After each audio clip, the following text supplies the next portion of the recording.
Bismillahirrahmanirrahim. Assalamualaikum warahmatullahi wabarakatuh. Selamat pagi, salam sejahtera bagi kita semua.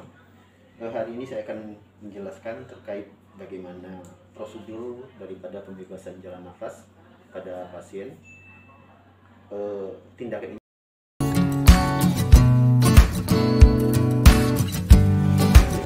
pada pasien dengan kondisi kegawat daruratan. Secara definisi, pembebasan jalan nafas ini untuk melakukan pemeliharaan serta pengelolaan jalan nafas baik dengan alat bantu maupun tanpa alat bantu. Ada beberapa indikasi dilakukannya tindakan pembebasan jalan nafas.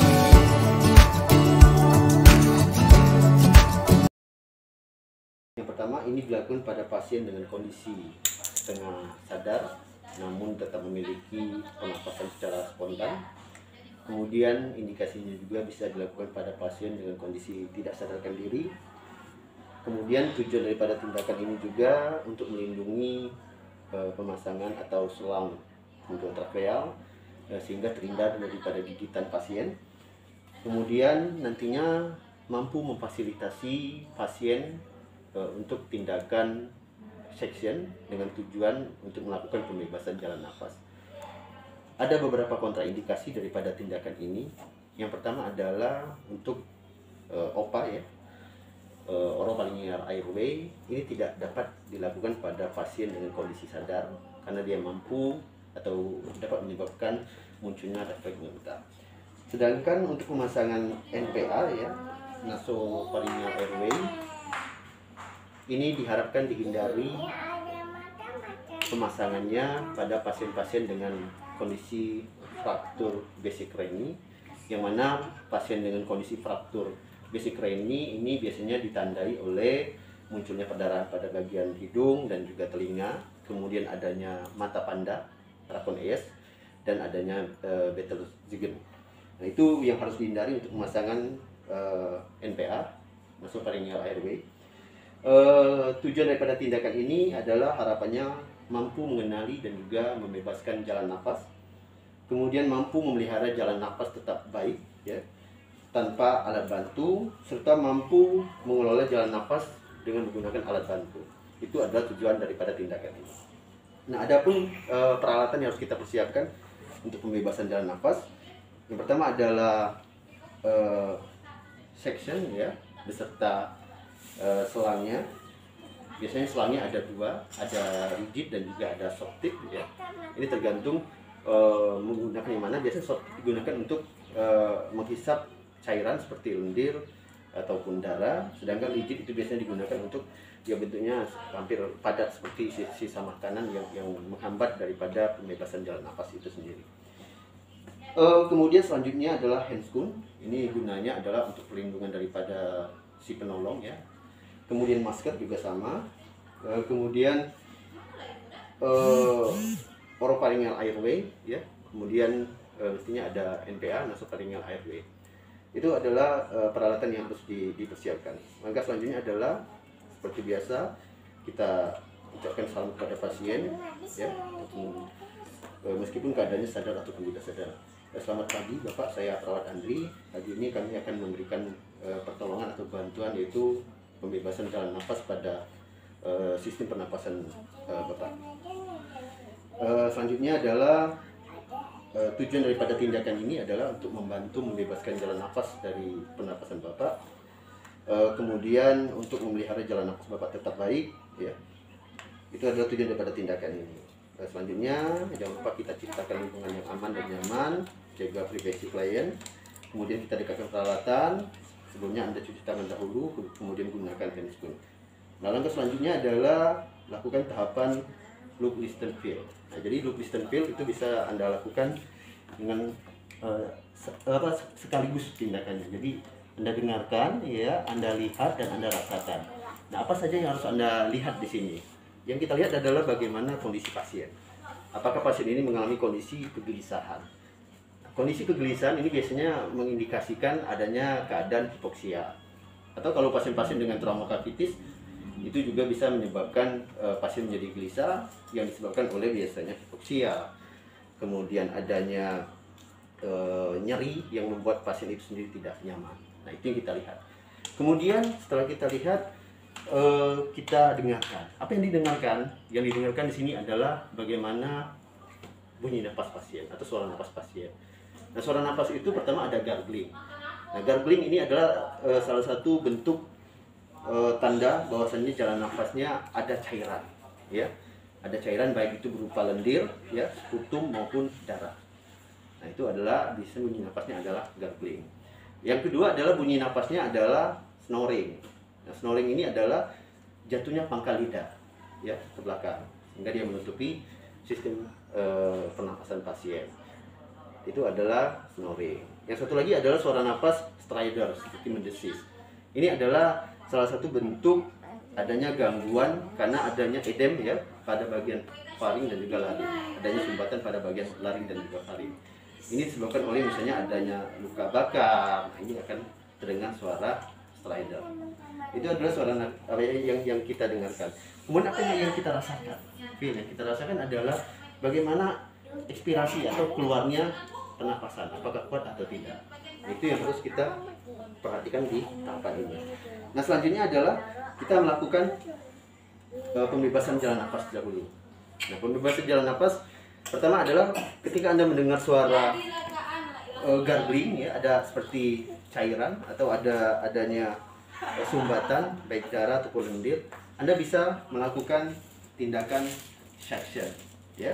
Nah, jadi tindakan suction ini biasanya yang digunakan adalah kateter yang bersifat soft tip, ya. Tadi dia bisa menghisap lendir ataupun darah. Nah, untuk tindakan daripada suction ini sendiri dilakukan maksimal 15 detik, ya, untuk dewasa. Sedangkan anak-anak dia maksimal hanya 5 detik. Itu untuk suction. Kemudian pembebasan jalan nafas tanpa alat. Yang pertama adalah heter chin lift, ya. Jadi heter chin lift, satu tangan berada di bagian mandibula, ya. Nah, chin liftnya adalah satu tangan lagi di mengangkat dagu, ya. Kemudian tangan ini menekan. Nah, tujuannya untuk membuka jalan nafas itu sendiri. Itu. Ini adalah tindakan heter chin lift. Nah, satu lagi tindakan untuk pembebasan jalan nafas tanpa alat bantu adalah dengan menggunakan tindakan jaw thrust. Jadi jaw thrust ini adalah angus mandibula. Nah, satu tangan di bagian angus mandibula, ya. Satu lagi di sini. Jadi tujuannya untuk mengangkat rahang sembari ini menekan, ya. Nah, ini jaw thrust. Ada perbedaan antara heter chin lift dan juga jaw thrust. Heter chin lift dapat dilakukan pada pasien-pasien dengan kondisi non trauma.